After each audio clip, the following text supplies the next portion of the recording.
negara memiliki sistem pemerintahannya masing-masing, yang berarti setiap kepala negara seperti presiden atau perdana menteri juga memiliki masa pemerintahan yang berbeda-beda. Umumnya seorang presiden atau perdana menteri terpilih akan menjabat selama satu periode kepemimpinan, yakni 4 atau 5 tahun. Namun tampaknya tak semua presiden atau perdana menteri terpilih bisa berkuasa selama itu. Ada di antara mereka yang karena pergolakan politik terpaksa mengecap posisi kepala negara hanya dalam waktu singkat. Berikut On The Spot merangkumnya dalam 7 presiden dengan masa jabatan tersingkat di dunia.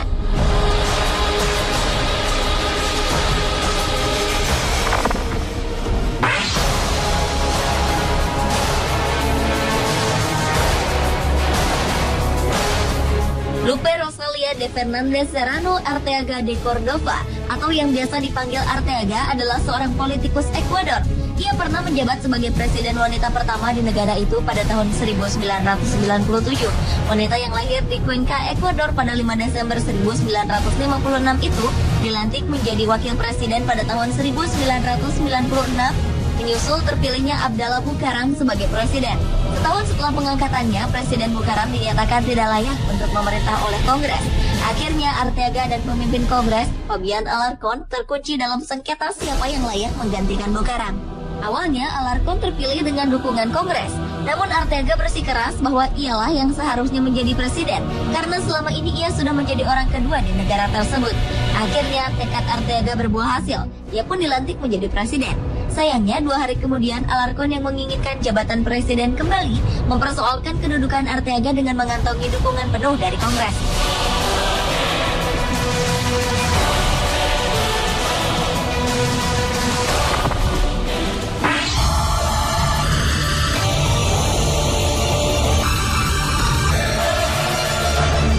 Setelah rezim komunis berakhir pada tahun 1992, Albania dipimpin oleh seorang presiden yang karismatik dari Partai Demokratik bernama Sali Berisha.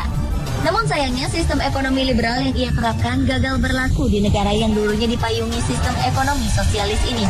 Pada tahun 1997 terjadi pemberontakan besar-besaran dari kalangan tertentu yang menginginkan Albania kembali ke sistem pemerintahan yang lama.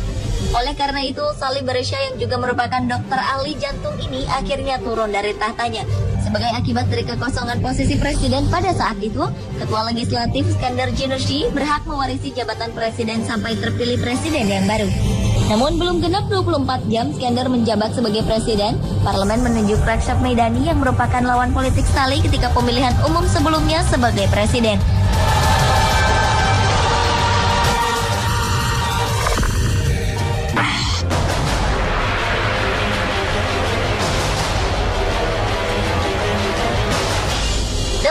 Sejarah Jerman, ketika Adolf Hitler berkuasa, Dr. Joseph Goebbels, seorang politikus pro-Hitler, pernah memegang jabatan sebagai kanselir selama kurang dari 1 hari.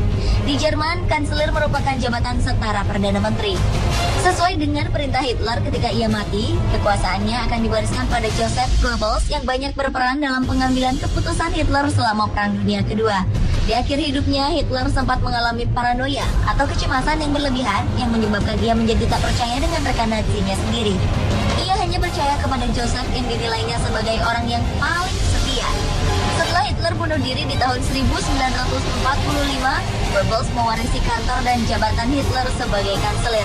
Sayangnya, 5 jam setelah menduduki jabatan itu, Goebbels dan keluarganya memutuskan untuk bunuh diri juga karena terdesak oleh pasukan Rusia yang sudah menduduki hampir seluruh wilayah Jerman.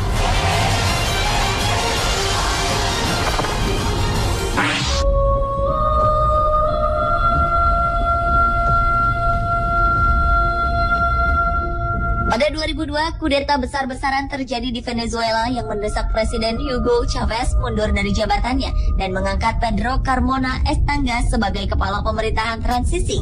Namun baru 2 hari pemerintahan yang baru di bawah Estanga berjalan, giliran para pendukung Chavez mengadakan pemberontakan besar-besaran dan meminta Estanga untuk mengundurkan diri.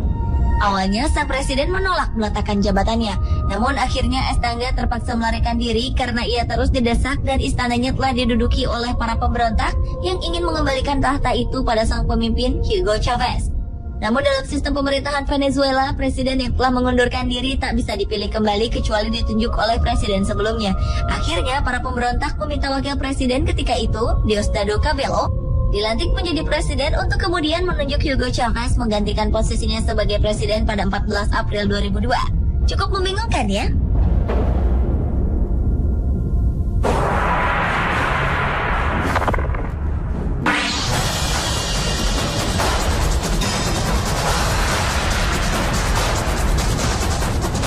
Pada 23 Maret 1998, Presiden Rusia ketika itu, Boris Yeltsin, memecat Perdana Menterinya Viktor Chernomyrdin bersama seluruh jajaran kabinet.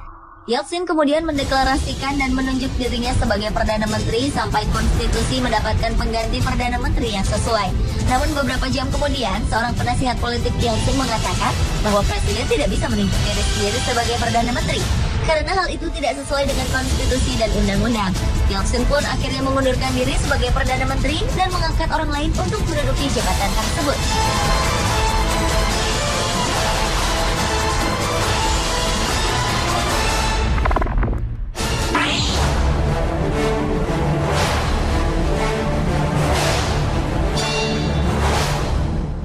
Laisenia Karase ditunjuk sebagai Perdana Menteri sementara Fiji pada tahun 2000.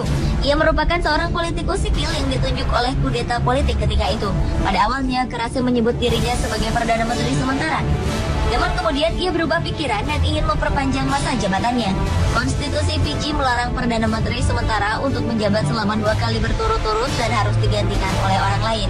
Karena konstitusi juga menolak untuk melakukan pemilihan umum, akhirnya sang presiden yang ketika itu menjabat, Ratu Yosefa Iloilo, menunjuk rekan dekatnya Ratu Tevika Momoedonu sebagai Perdana Menteri dengan kesepakatan bahwa setelah 24 jam ia akan mengundurkan diri.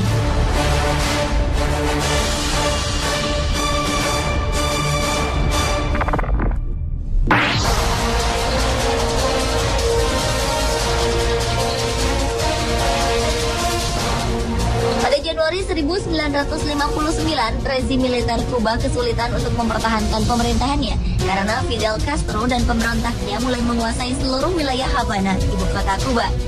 Presiden Fulgencio Batista pun dipaksa mundur pada tanggal 1 Januari 1959. Kemudian disusul oleh mundurnya Wakil Presiden Anselmo Almagro keesokan harinya.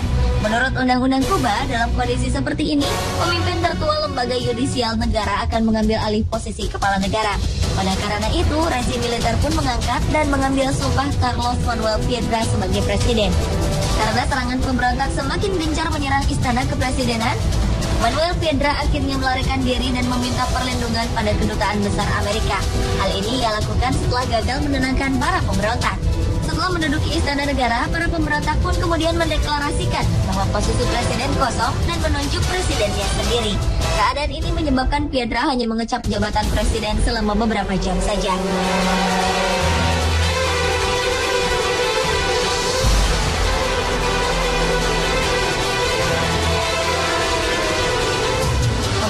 Itulah 7 pemimpin negara dengan masa jabatan tersingkat di dunia versi On The Spot.